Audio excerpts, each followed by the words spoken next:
Sadarghat launch terminal লঞ্চের খবর সেই বিষয়ে আমাদের সাথে যুক্ত হচ্ছেন আমাদের সহকর্মী হাবিব।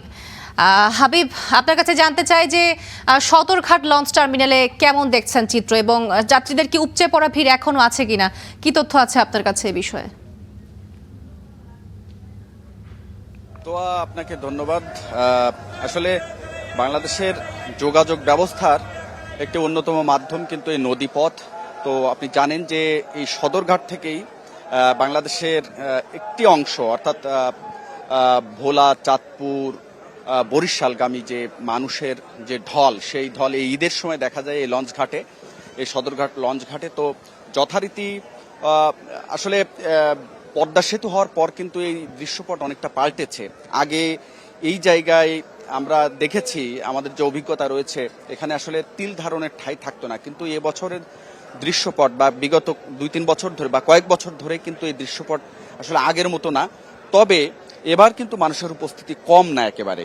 সেই উপচে পড়া ভিড় না থাকলেও এই বছরের এই ঈদের সময়ই কিন্তু সমস্ত লঞ্চ, অর্থাৎ এই রুটে যে সমস্ত লঞ্চ চলাচল করে সব লঞ্চগুলো তাদের সবচেয়ে ভরা মৌসুম এটি, এবং এই সময় তারা আসলে বাড়তি উপার্জনের যে সুযোগ সেটি তারা পেয়ে থাকেন। তো যথারীতি আপনারা দেখছেন যে অনেক মানুষ অপেক্ষায় রয়েছে কখন লঞ্চ ছাড়বে।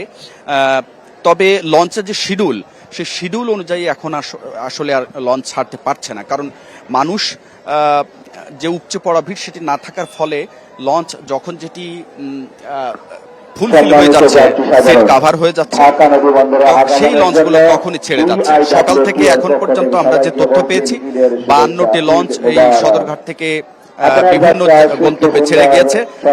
ঈদ যাত্রা আসলে নির্বিঘ্ন করতে এই বিআইডব্লিউটিএ সহ আইন শৃঙ্খলা বাহিনী এখানে রয়েছে, ফায়ার সার্ভিস, যেহেতু নদীপথ নানা ধরনের দুর্ঘটনা ঘটার সংখ্যা থাকে। এবং আরো একটি বিষয়, বাড়তি সচেতনতার বিষয় যোগ হয়েছে, সেটি হচ্ছে বৈরী আবহাওয়া। সকালে আপনি জানেন যে বেশ বৃষ্টি হয়েছে, এবং প্রতিদিনই কোনো না কোনো সময় কিন্তু ভারী বৃষ্টি হচ্ছে, কখনো কখনো হালকা বৃষ্টি হচ্ছে। এতে করে মানুষের যে ঈদ যাত্রা বেশ খানিকটা বিঘ্নিত হচ্ছে। তবে এখন পর্যন্ত ঢাকার বাইরে থেকে 53টি লঞ্চ এখন পর্যন্ত ঢাকায় এসেছে এবং 52টি ছেড়ে গিয়েছে। আর সব মিলিয়ে আজকে সন্ধ্যার পর বা সন্ধ্যার দিকে মূলত এখান থেকে বেশিরভাগ লঞ্চগুলো ছেড়ে যাবে। এখানে অন্তত 50-এর অধিক লঞ্চ এখন পর্যন্ত ঘাটে ভিড়ে রয়েছে। তারা যাত্রী নেওয়ার জন্য যে পন্টনগুলো রয়েছে সেখানে লঞ্চ ভিড়িয়ে রেখেছেন, এবং সেই যাত্রীরা ওঠানামা যে দৃশ্য সেটি আপনারা নিশ্চয়ই দেখছেন। এবং এই দৃশ্যটাই আসলে ঈদের যে উৎসব পরিবেশ সেটি আবারও স্মরণ করিয়ে দেয়। তো ঈদ যাত্রা সবার জন্য সুখকর হোক, সবার জন্য আনন্দময় হোক, সেই প্রত্যাশায় সদরঘাট থেকে শেষ করছি, ফিরছে স্টুডিওতে। হাবিব, আপনাকে ধন্যবাদ।